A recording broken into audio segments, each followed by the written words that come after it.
Rob.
Hello and welcome to another episode of Keeping It Real with Najee Wilkins. Happy Friday Eve. We have a jam-packed episode. We get into a lot of things today. I'm going to start off with Roswell's lacrosse coach as they try to contend for area championship. Brian Micalec. I'll talk to him in a couple of moments here, and then we'll be getting into the schedule. Big teams, Cedar Grove, Temple, McEachern, all announced their schedule this past week. We're going to get into that. Jaden Scott, dynamic running back, 4-star. He just committed to NC State. We'll be getting into those news. Also, other major commitments across the country. We'll be getting into that as well. And then we'll get to some lacrosse, baseball, and soccer as we wind down the regular season. We are towards the end, only a little bit of time left. So we'll be wrapping with that as well. And obviously my top 10 headlines headed into the weekend. So without further ado, let's go ahead and bring on Coach Brian Micalec from Roswell. Hey, thanks guys for having me. Yes, sir. Thanks for coming on. So, Coach, let's talk real quick about last season. You guys had a great year. You guys played Buford in the quarterfinals, 16-14 loss, very high-scoring affair. Just what do you remember from that game, Coach? And then did you use anything from that game to kind of fuel your team going into the season? Yeah, last year I think we got up to a 5-0 lead against Buford, and then credit to them, they ran a great offense. We weren't ready for it. Really attacked us with a lot of high picks, low picks, really making us guess.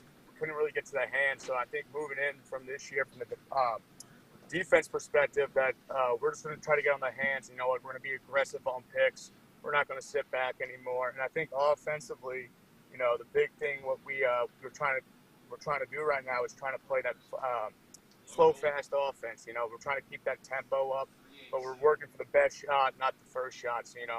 So we've been trying to incorporate that throughout the year, and it's been really working for us. And the big thing, what we've been talking about all year is just winning the battle between the lines. Face-offs, ground balls, wing play, clearing and riding them. We've been pretty good on that. A couple of games we weren't good, and kind of bit us in the butt. But ever since that Buford game, we keep on going back. May 10th. Remember how we felt. Let's not do that again. So, it's been our message all year. Gotcha, Coach. And then some very quality wins on the schedule this season. You beat defending champion Lambert. They're going to be in the playoffs again this year. You beat Pope, usually a competitive team, come playoff time as well. Greater Atlantic Christian, Cannon from North Carolina. Just what has allowed your team to be so prepared going against those marquee opponents? And, what do you think they learned from it? I think we got a two-headed monster at the face-off X with Kyle O'Neill and Miles Quant. When those guys are going, it's hard, They try to figure out for Miles, then we throw Kyle out there. And they're two different type of guys. Miles, the type of guy's like a bulldog out there. He's gonna try to get it dirty, try to get the ground ball to one of his wing guys and get it out there. And then Kyle O'Neill, is really versatile, but we get a lot of juice goals from him because he can pinch and pop it, throw a fake to the point guy and just get it down their throat. So I think we were able to get a lot of momentum with our face-off, and then our attack with Luke Hicks, Ezra Moore, Hill Plunkett, and Alex LaBelle. I mean, those guys are just relentless on the ride. I mean, I've never seen guys just full-out sprint for 48 minutes just trying to get the ball back and just demanding the ball. And defensively, we're led by Carter Dowdy and Stone Smith. Those are really, Stone Smith being a senior is like the great communicator out there. He's making sure everyone's out there. And Carter Dowdy, and I'm a little biased, but I think he might be the best technically sound defenseman in the state. I think he's a little overshadowed by these other names, but he's got a big matchup Friday with Chains Haney, and I think he's up for the battle. So we'll see. How important, and kind of elaborate on that, Coach, how important is that communication on the back end with your defense when, you have another team that's streaking down the other side, you're trying to slow them down, and they're making a play on your defense. How important is that communication to make sure everybody's in place, or if something happens and there's a lapse somewhere, everybody knows what to do? Exactly. When we don't have that communication, there's been times, we've seen it against, last Tuesday, tough loss against Cambridge first half. We want to get on the hands and we're not playing the picks when and we're just not communicating during the picks, allowing Cambridge to do what they're doing. So when we're not communicating, they're able to pick us apart because we're not doing our job right there. And I think the second half of that Cambridge game, a lot of the second half, even the Walton game, when we got out on the hands and we were able to communicate, making sure we got that that backside guy in to really help push that slide off. I think we're a dangerous team, but when we get away from that and we're quiet, you know, anyone can play with us. So we just got to stick with our game plan and just over communicate. Yes, sir. And then you talked about a few players at the top. I want to start with Ezra Moore, who's a junior. He's committed to Bellarmine. You mentioned a little bit about him, but just what has been his overall impact to your team this year, and then what has the junior meant, just as far as leadership and just keeping everything together. Yeah, Ezra Moore, last year he was it was in 10th grade. We one of our seniors, Whit Kessinger, went down with a knee injury, so we asked Ezra Moore to pick up the spot, and ever since that game, I mean, he has just blossomed into this player who just demands the ball. He's a big body. He continues to get in the weight room. He's a threat. He's not afraid to go into a pile. And his vision's getting good. And I think sometimes we're running out of the midfield.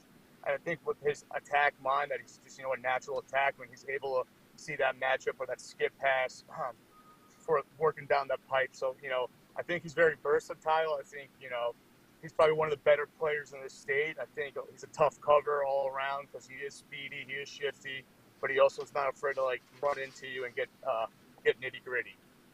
And then for you, Coach, how cool is it, or how much easier does it make your job just having such great players? You mentioned at the top Miles Quant kind of being your bulldog, kind of being your fierce competitor. Then you got Alex Lobo, who's committed to Michigan. He'll Plunkett, he's going to Army. Just how cool is it to have that good of a talent? And then what do you tell them just to keep them going? It's very cool. There's some special players. These guys are going to go off into the future, Towson, Army, and Michigan, and they're going to excel the next level. But the big thing is, we try to, sometimes when they're clicking, the team's clicking, and sometimes when they're not clicking, the team gets a little stressed. So, every day it's like we got to keep them in. Hey, you guys got to do this. You got to do this. They're great players, but they're still learning the game. So there's a lot of times in practice where me and Coach Wallace are just having conversations with all of them, asking us why we're doing this, and we're telling them that. So, we have a good chemistry. We're bouncing ideas off of each other. So it's really good. It's fun to have because, it challenges us as coaches, to put something out there that they're ready for, to challenge them in practice, especially as the defensive coach, covering Ezra Moore, Hill Plunkett, Alex LaBelle, Luke Hicks. Then you throw out Miles Quan out there and tough five guys out there. That's a tough cover. So, it's sometimes frustrating on a defensive point because we have such a talented offense. But I tell the defense, if we're able to hold these guys in practice, we should be able to hold everyone moving forward. So, it's just that constant message, just competition is going to breed greatness. Certainly is, Coach. And I want to just revisit really quick that game you mentioned at the top, that 13-12 loss to Cambridge. Just, what was your message to your team? You mentioned it being a couple of lapses there against Cambridge, being able to kind of get in their game and do what they wanted to do. But just what do you tell them with obviously one regular season game left? We'll talk about it in a second against Blessed Trinity. But what was your message to your team after that loss? At halftime, we didn't do ourselves any favors, right? Willis Kelly, the face-off guy at Cambridge, spectacular game he played. He tied us up. He really kind of tied Miles up in the first half. They dominated the time of possessions. He was just winning them off the face-off. And then when we got the ball on the ground, we just got out ground balled. So going in at halftime, it's coming up all these ideas. But Alex LaBelle came up to me and Coach Wallace and was like, You know what, guys? All we just got to do is get one ground ball and we'll be all right. We, came out, got the first opening face-off. Hill Punk could come down, score. Defense holds them. 4 goals in the second half. We kind of shot ourselves in the foot. I think we came out a little lackadaisical. You know what I mean? Um, but it's just like the message yesterday and after the game was, we just got to bring that energy. We got to play for each other. Even though we had that one area loss, there's still a possibility for winning that area championship. So we can't dwell on this. So, it was a weird loss to have because when you're down 9-2 and you lose 13-12, you're proud of the boys because they didn't turtle but they fought hard. But we didn't do what we wanted to do right away. So we're just trying to get that message. We got to play a full 48 minutes of lacrosse, which we haven't done yet this year. And I keep on telling the boys, if we play a full 48 and we win all 3 aspects of the field, offense, middle of the field, and defense, we're gonna be in good shape. So we just got to keep on doing that. Yes, sir. And speaking of that, obviously you got the area championship on the line this coming Friday against a really talented Blessed Trinity team. They're still undefeated, 16-0. You talked about what your message was to your boys, but just what stands out to you on film when you watch Blessed Trinity? Just what are some things your team need to do well in order to come out there with the win and possibly even a region or area championship? Yeah, BT's great team, right? They're undefeated. Uh, what we got to do is, what BT does. They do their job well. They do their offense well. They wait. They work for the best shot. They got a great attack, some great middies out there. You got Michael Reed, Chains Haney. You got Robbie Montgomery over there. Ian Drudge is a good face-off guy.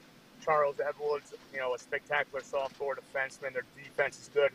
Luca Orelli is, when he gets hot, he's probably one of the best goalies in the state. But I think the message to us is, we just got to do the little things, right? I mean, BT, if you give them a second chance, they're going to capitalize on that second chance. So we have to have a clean game, We got to come out there. We got to win the ground ball battle, and we just got to we got to dominate on the clear, and we just got to be relentless on the ride and just stick to our game plan, We got to be clean, and we just got to make sure everything's intact coming up here, because we didn't win the area last year, and we're hungry for it, and we really want it out here in Roswell. It deserves to be back here. You know what I mean? Yes, sir. Certainly does. And Coach, what have you just enjoyed most about coaching this group this year? Every year, it's a new group. Obviously, you bring back starters, but then you have new guys coming in, and you have guys playing in new roles, and more kind of involvement. Just what have you enjoyed most about this group so far this year? You know this. You know this is a special group. You got some special players, but then you also have the guys who are out there every day in practice, just giving it me 150% all day. This. I'm really proud of their dedication. Sometimes, some days are bad, some days are good, right? And they've dealt with every punch. They're just ready. They're hungry. They're a hungry group. I think we have a good senior class who has their mind on what they want to finish, how they want to finish up their high school lacrosse career. And, we have a really dedicated junior class who we have like a bunch of them all over the field playing on the defensive side. And we have Austin Adler, West Austin, who are 2D middies who could play push transition. So we have a dedicated group, and, we're one big family. I mean, after practice, I hear the boys say we're going to go to Moe's. They're going out to eat together. So, it's the dedication and the family we have right now going. It's, really guiding us in the right way. Definitely. And then I just want to revisit the scheduling really quick, Coach. Usually, like I said, I've talked to a bunch of coaches, and it's pretty much a similar thing throughout with all of them. You've played some teams that are out of state. How important, Coach, do you think that is just playing, the top teams to kind of get you prepared for when you play, obviously, area play and then going into the postseason? Yeah, it's good to see.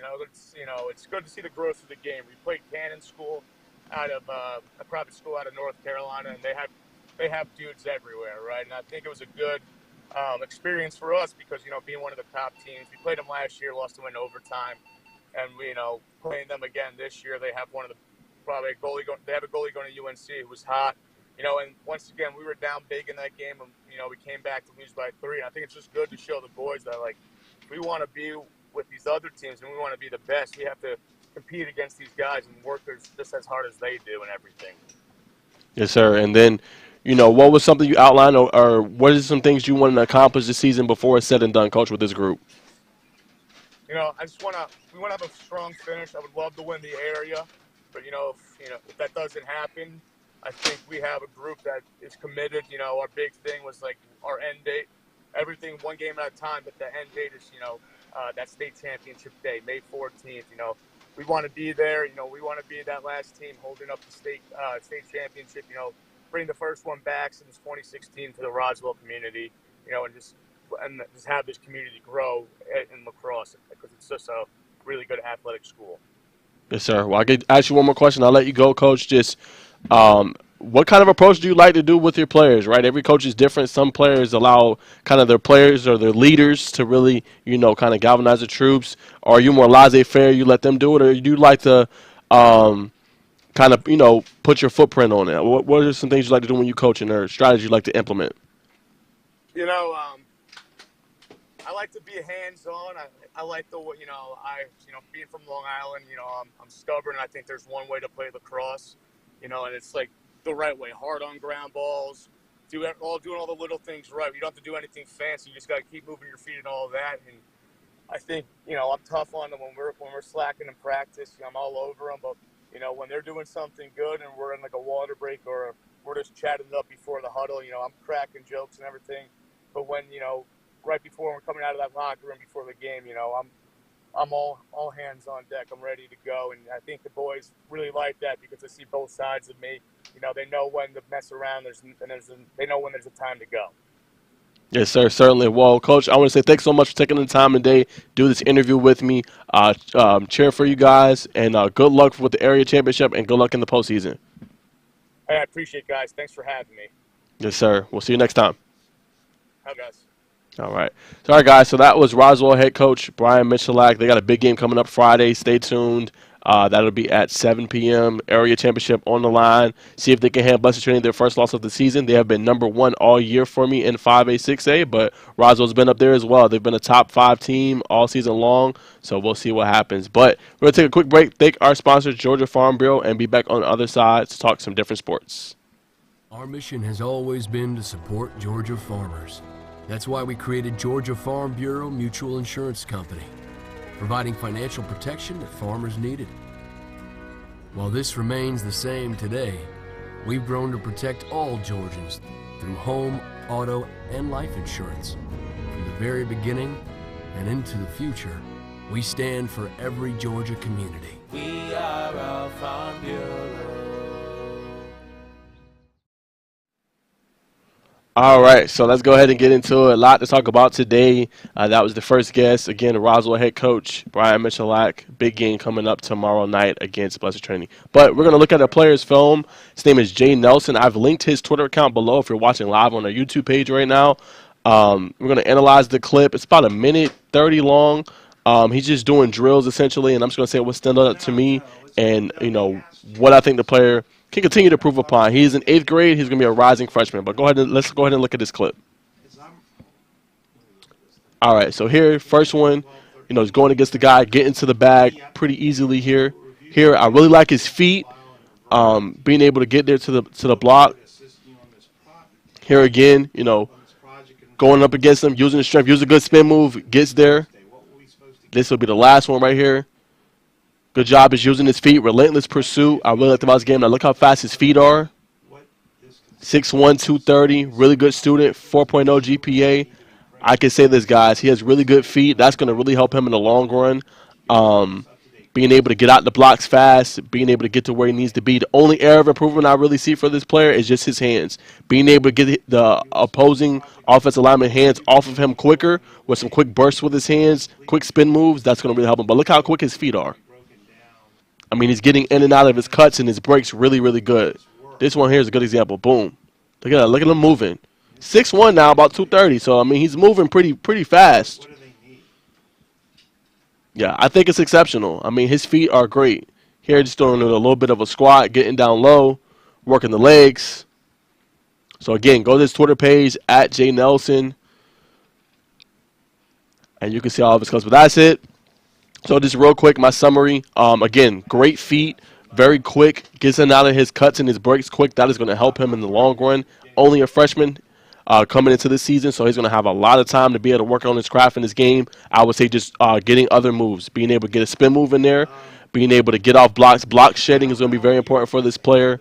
and continue to be relentless in his pursuit. That's also stood out to me. He's very relentless, so he has a bright future ahead of him. I will be keeping notice, but that is Jay Nelson. Go follow him on his Twitter handle. Just trying to give him a little bit of exposure. But let's talk about the nitty-gritty. We got some schedules to talk about. Football is around the corner. I think it's about 20 weeks away, right, Craig? Yep, about 20 weeks. So Cedar Grove, Craig, you got to look at the schedule. The schedule is crazy, all right? So, audience, you guys can see it. They're going to play Collins Hill again. That was the defending state champion from the 2020 season. Then they're going to play Mill Creek again. They just won the championship out in 7A. They have another matchup with Colquitt County. As we mentioned on our show, Underrated and Overlooked podcast, Landon Thomas just flipped. He plays at Colquitt County. He just flipped from Georgia to Florida State. They also have a dynamic playmaker in Naquavius Carr that's committed to Georgia for Colquitt County. That's going to be a pretty big game. Then on the schedule, too, they got Dutchtown. That's a 5A team. They made it all the way to the semifinals. Very, very good. So that's another tough matchup for Cedar Grove. They got Westlake. Westlake made it to the third round last year. Eventually lost to eventual state champion Mill Creek. So that's another big matchup for them. And then they got two out-of-state matchups. So let's analyze that a little bit further, right? They're going to play Monarch. That's Coconut Creek, Florida. Really good quarterback in A.J. Hairston. He threw for 32 touchdowns, only 6 interceptions. They were 9-3 last season. Okay, 9-3. Then you have Carver Montgomery. It's another out-of-state team from Alabama. Went 9-2, second highest classification last season, and lost the first round. Still a really good team. So that's just their non-region schedule, right? You go to the region, you know how good their region schedule is, right? They still got Sandy Creek. They still got Carver, Atlanta. I mean, that's a tough schedule, but year in, year out, this is what Cedar Grove does. This is what they like to do. They play the toughest teams in the country, you could say, in the state, and they're going to get a good test to see where they are. And they got a lot of playmakers on the field. As I said in one of my videos, E.J. Colson, 2025, will be a junior next year. I think he's going to have a breakout year. He blew up in the recruiting world. He has a lot of playmakers on his side, which we'll get into a little bit later.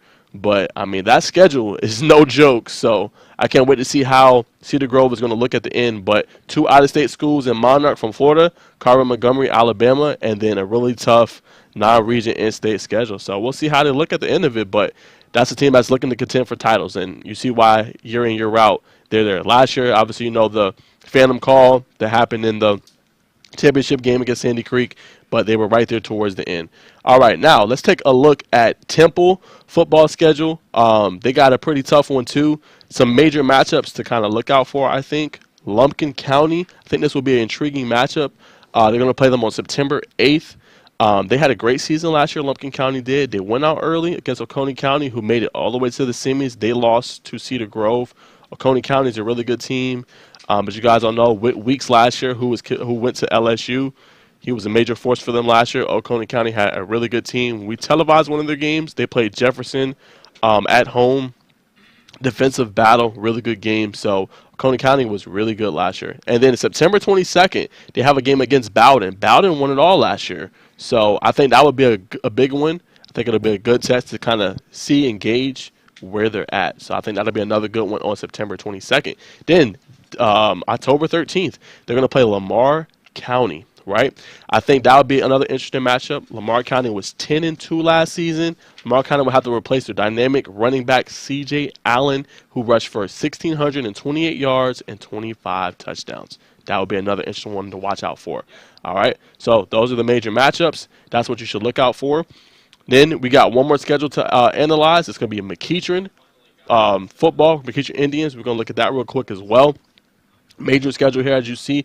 The ones that are blue, that is home, and the ones that are white are away. But the major matchups to me, Brookwood, Corky Kell Classic, going to be a good test. Brookwood is not going to have Dylan Lonergan anymore. They're going to have a young QB step up. That's going to be interesting for Brookwood. How good is their team going to be? They're not going to have their dynamic leading tackler, linebacker, who is going to Miami of Ohio. They're not going to have their speedster and their kind of do-it-all guy, as we've seen multiple times this season. Bryce Dobson, he's no longer there. He's going to Georgia Tech. So they're going to have some guys they're going to have to replace. So it'll be interesting to see how they're going to come out in that game. I think it'll be really, really intriguing. Okay, so that is Brookwood. They play them, was that August 4th? That'll be an interesting one.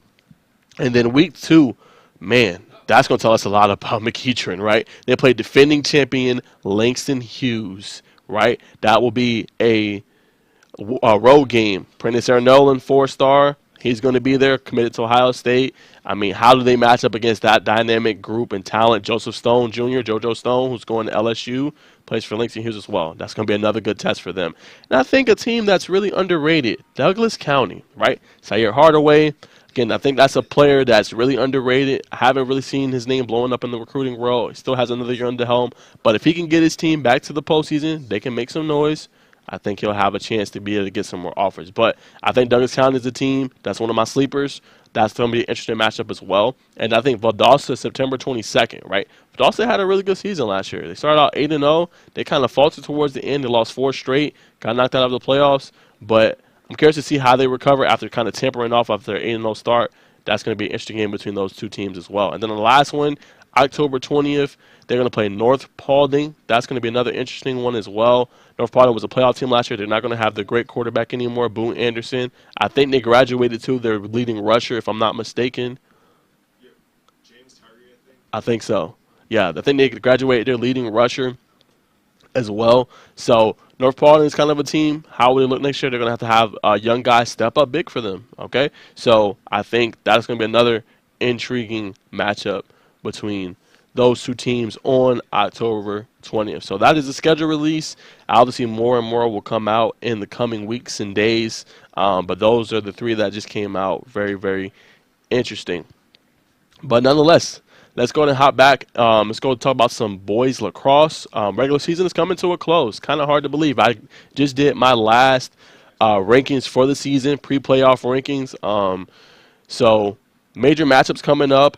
Cambridge pulled off a pivotal road region victory against Roswell, as we mentioned at the top. That win helped them punch their ticket to the postseason, so that was big time for them. That was a much-needed victory, and they got it. They upset at Roswell. They are going to the playoffs this year. South Forsyth pulled off an upset at home. Unfortunately, I don't think they will make the playoffs, but they beat Alpharetta, number 2 team all season long in 5A, 6A classification, right? They beat them in double overtime, 7-6. Big victory for South Forsyth.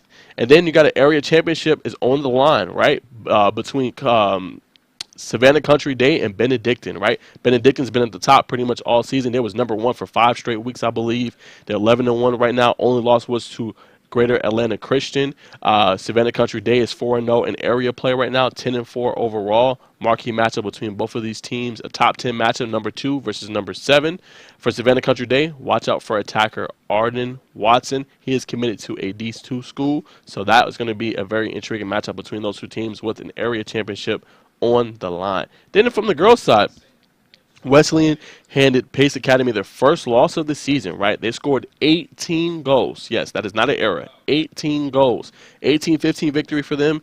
Huge going into the postseason to continue to build momentum. And then the game of the week on the girls' side, Pace Academy versus Fellowship Christian, right?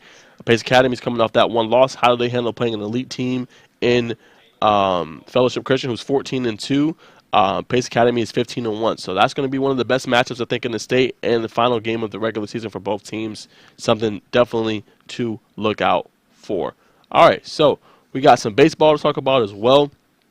Some standout players who had really great weeks last week. Zaylen Smith, he was 8 for 9 last week. He had 2 home runs, 1 triple, 2 doubles, 2 RBIs, 8 runs. Had a home run to end the game for Pickens County. And then you got James Tilley. He helped his team clinch the region championship with 7 innings pitched, 10 strikeouts, no runs, no hits. Very good game from James Tilley. He really balled out. This one kind of surprised me. I thought Cherokee Bluff was going to win their region championship, but they ended up losing. They played Norfolk Coney in a marquee matchup this past week. They had a 2-1 series victory. The final game, get this, guys, Cherokee Bluff was held to a shutout 11-0 loss. Norfolk Coney was really playing well, and their defense really clamped down and didn't allow them to get on the board or anything like that at all. So Norfolk Coney wins that region championship, and then you have Pope and Blessed Trinity. They battled it out for a region championship. Both teams split the series in the regular season, came down to a third game at the end. Phenomenal game. Sophomore William Hamacher forced a 3-2 count, managed to get a walk to load the bases. Ryan Novak hit a sharp grounder to first, and then they managed to get and force a home for a second out. And then you had Georgia Tech commit Cade Kiss came up with the winning run on third, drove a fastball up to win it for the Titans. Major victory for Blessed Trinity as they win a region title and a thriller between them and Pope. All right, so that's what I got far as baseball news. Baseball actually, guys, is going to start again. Playoffs are here. So let's go ahead and talk about it. So 7A, 6A, the first round is going to start on April 22nd. So 2 days from now, that's going to be on Saturday. If the teams split the first two games and it's a third, it will happen on Monday for 7A, 6A. For 5A, 4A, 3A, and 2A, they're going to start on the 24th, which is that Monday. If the teams split, it'll be a game on Tuesday for 5A, 4A, 3A, and 2A. And then for Class A Division 1, Class A Division 2, they're not going to start until next Thursday. And then if they do split those two games, there'll be a game on Friday. So baseball playoffs are here. Hard to believe. I'll be having my eye on a couple teams. Obviously, Norfolk Coney, Cherokee Bluff, Hoco, Parkview. Those teams are having phenomenal seasons. All right, so let's go ahead and get to the other spring sport. We have Walton boys soccer. So let's go ahead and get into some of that. They had a 2-1 victory over Mill Creek. Major victory for them. The Raiders are going to actually host Parkview in next week's quarterfinals for soccer. Playing really good right now. Let's see. All right, also, Sprayberry, they won their first playoff game since 1978, right? Major news. It's a long time, right? So Sprayberry, they won their first playoff game, again, against 1978. They're going to play River Ridge in the second round on Thursday. They converted all 4 of their penalty kicks to keep their season alive, while their senior goalkeeper and third-year starter Ken Godwin came up with 2 stops. So major victory for them. They're going to play River Ridge, see if they can continue to advance. All right, so other major news, Campbell boys soccer, they picked a victory against Sequoia 2-0. The victory sent the Spartans to Collins Hill next Tuesday for the right to advance to the Final Four. Major victory for them. You had Parkview beating Pebblebrook 2-1. Major victory for them. Pebblebrook finished the season 11-5-2. They advanced to the second round for Parkview. You had Whitefield Academy beating Tallulah Falls 3-1. Major victory in Class A Division 1 state playoff. Whitefield Academy will face Claxton in the quarterfinal matchup this upcoming Tuesday. Girls soccer. Campbell defeated North Paulding 6-1. Layla Stewart, she had a hat trick, and the Spartans rolled to an easy victory. And they advanced to the second round of the playoffs. Campbell having a phenomenal year, 14-2. They will face Mill Creek in the quarterfinals on Monday. Then other soccer news: Pope beat Etowah 4-1. Major victory for them. They advanced to the second round of the 6A state playoffs. They're going to play at the Pope Multisport Complex on Wednesday. Major victory for them. They keep moving on. And then other news in girls, last year to beat Sequoia 6-0, the second time this season.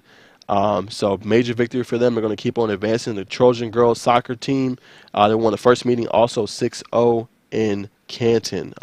Last year, repeating the effort, winning 6-0 on Wednesday. So major victory there also for them. And then you also had last year's Peyton Joyner. She broke through for a goal.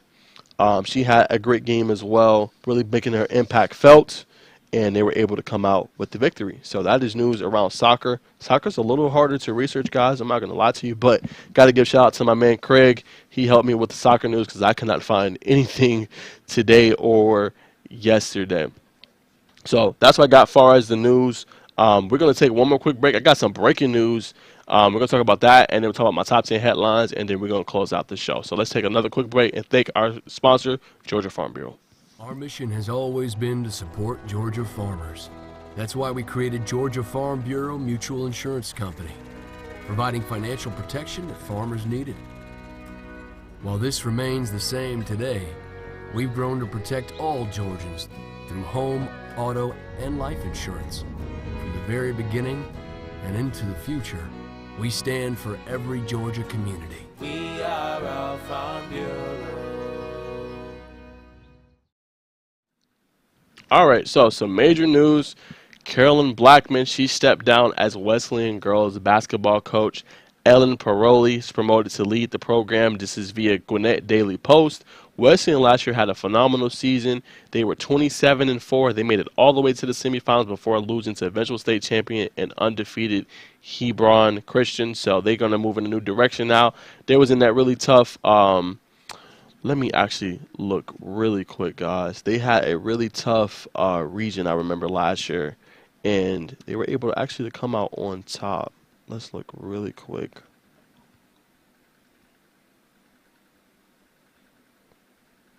Okay, so yes, they came out second. So the region included defending champion Lumpkin County. Wesleyan, they had White County as well, who was really, really good.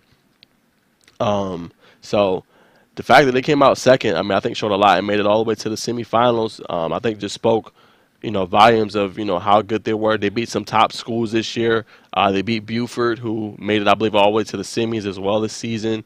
They certainly didn't have an easy schedule. They lost by 1 point to to state champion Brookwood, who had a phenomenal year with Diana Collins.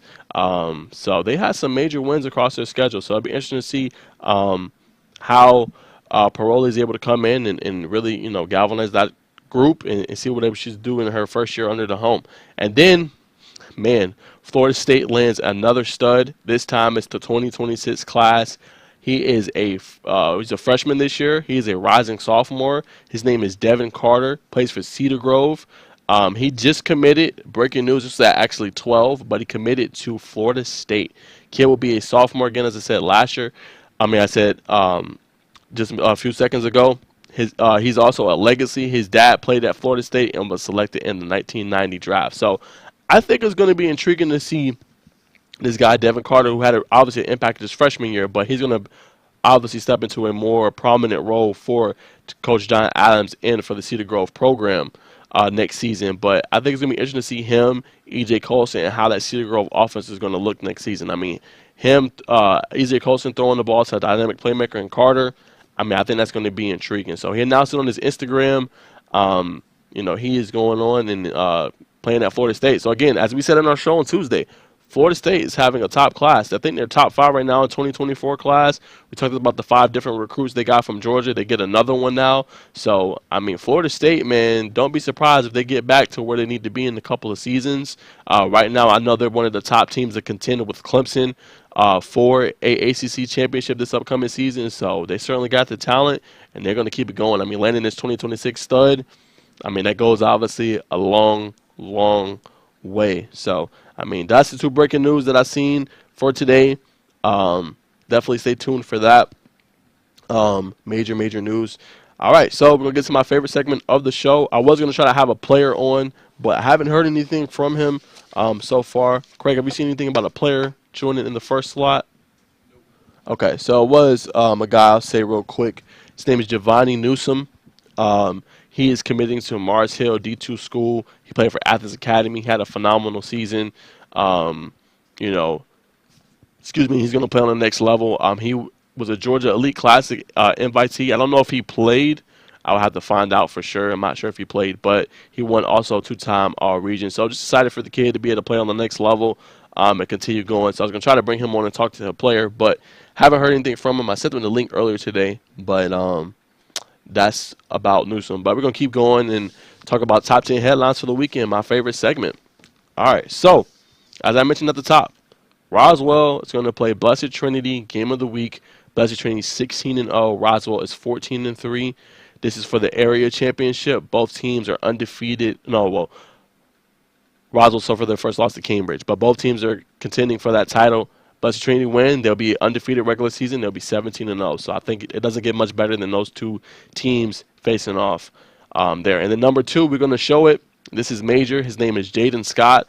He committed last night to NC State. Yes, they get their running back. He plays for Stockbridge. Really dynamic runner. He is a 4-star player. Guy is just dynamic when he touches the football and he gets the ball in open space. So major commitment for Jaden Scott. Can't wait to see, how he's going to look. Stockbridge, as Craig has said on his show, and I actually believe him, they were 10-3 last year. I think that's a team that is going to be contending out there in their classification this season. They did last year. They came up a little bit short in the postseason, but I mean, they got this stud right here, 5'10", 200 pounds. He had major offers: Arizona State, Boston College, Charlotte, Duke, you name them, he had them. Georgia State, Georgia Tech, Indiana, Maryland, Miami. So he had major offers across the board. So he really had anywhere he wanted to go, he could go.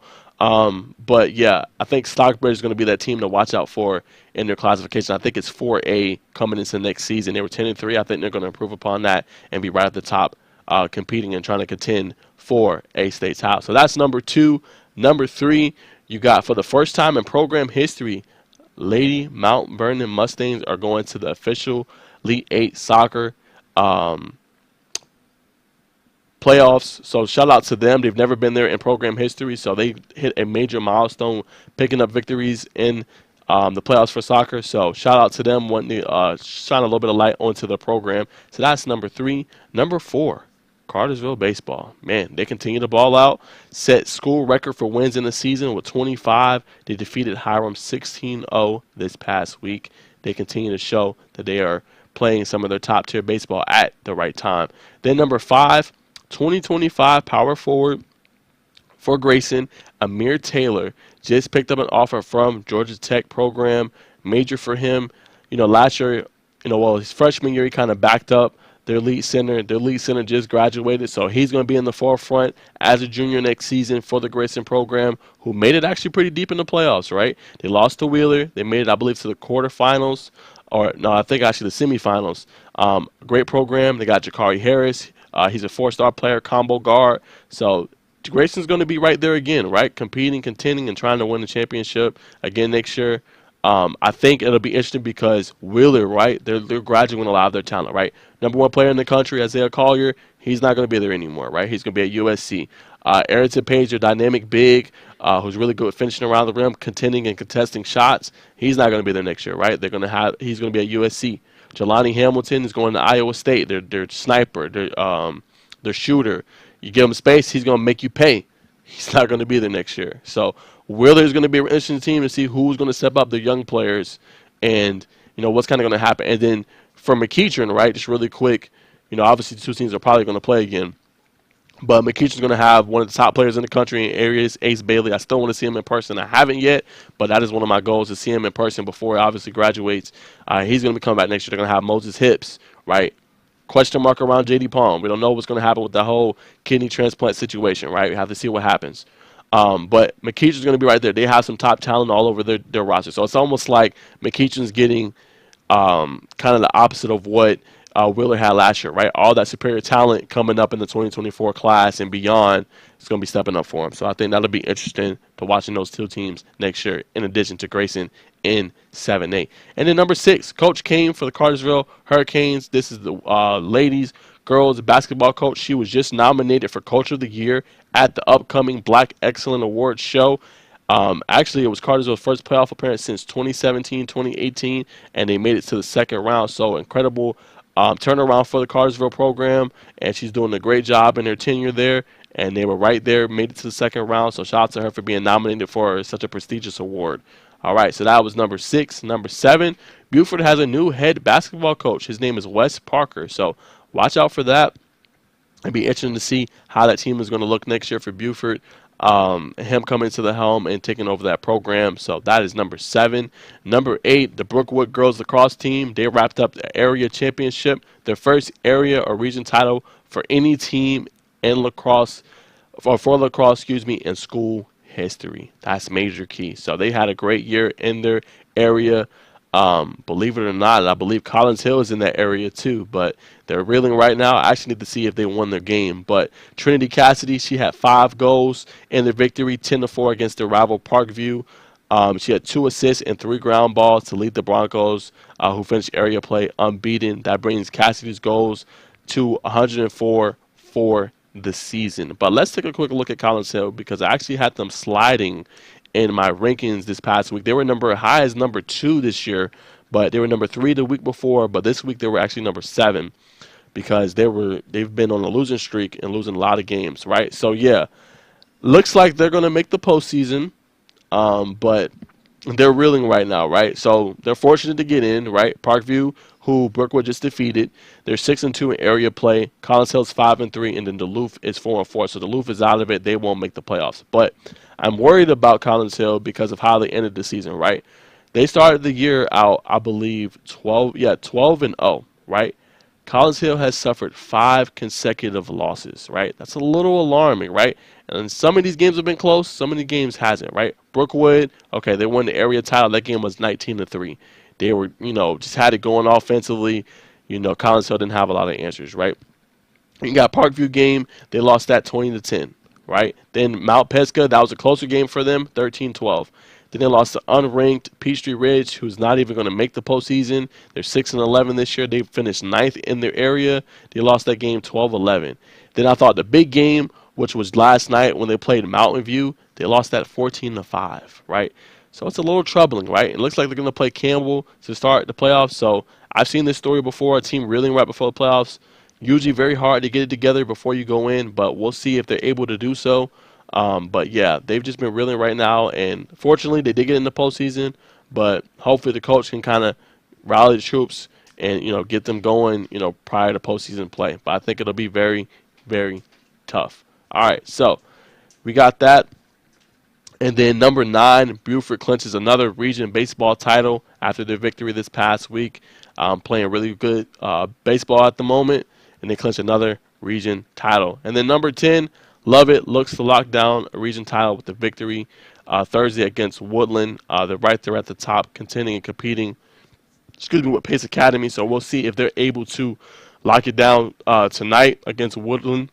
It'll be a really good game for them. They just coming off a big victory. They're 20-5 on the season, playing some really, really good baseball. So that's what I got for you guys. I wanted to bring on Newsom, but I haven't heard anything currently right now from him. So I don't think he's going to be able to make it. But let me send him a text and see if he's still able to come on.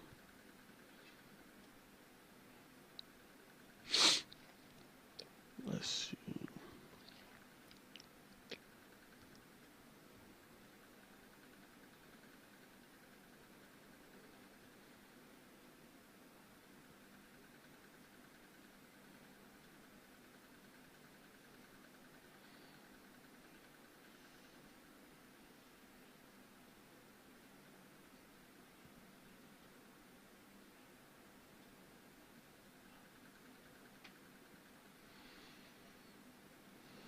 All right, so I'm going to give it a couple of minutes. A couple of people watching the show. If you guys want to, I'm on the YouTube page. If you guys want to do a comment, I can definitely address. Or any questions you guys have you want me to address, I can definitely address really quick before the show concludes. I'm going to wait like 2 more minutes to see if he's able to come on. But if not, we're going to wrap up the show. But I'm going to wait a couple of minutes to see if he's able to come on. What do you think of the Scoot Henderson news? I think that's big.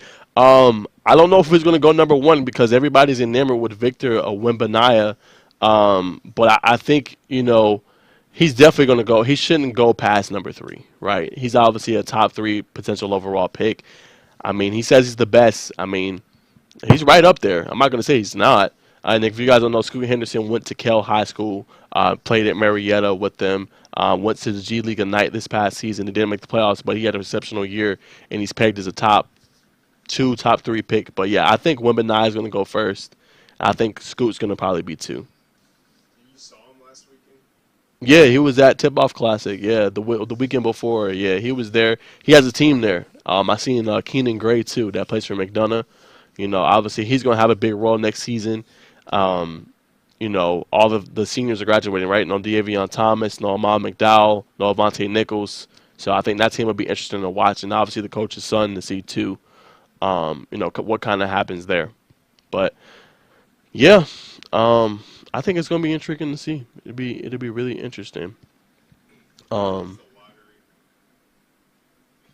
think they just had it. I think they do it a little bit after.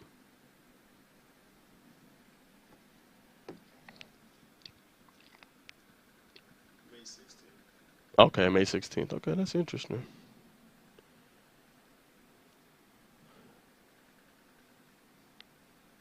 Why watch the Mavs give it. That's probably why they tanked towards the end of the season. You know, they got fined for it, but it's probably why they tanked. But I haven't heard anything from him. It's been a couple of minutes since I sent the message, but nonetheless, congrats to you, Giovanni Newsom, if you're watching. Great young player. I was gonna bring him on, look at a little bit of his huddle tape, but I just think he's doing an exceptional job. Congrats to him to be able to play on the next level. Phenomenal player, and good luck. But yeah, guys, we're gonna leave it there. I'm not gonna hold you guys any longer. That's what I got for today's show. Craig is gonna be back tomorrow for his show. Drive for the GSA state title. Go to our YouTube page. Go to our TikTok. Score Atlanta. You can find all the content there. I think we'll have a story coming out soon on the anniversary of Score Atlanta. I'm not sure when, but I think that'll be a really good tidbit of info just as far as what the company's doing, ways they're trying to grow, and things like that. So, yeah, keep it locked for there. We'll have, obviously, soccer's wrapping up. Me and Craig, the sports we cover, lacrosse, baseball, that's going to be ratcheting up with the first round starting actually for lacrosse on Monday. So I'll be locked and loaded on the scoreboard for that. So you guys stay tuned. We'll see you guys next week. Happy Friday Eve, and have a good weekend. Peace.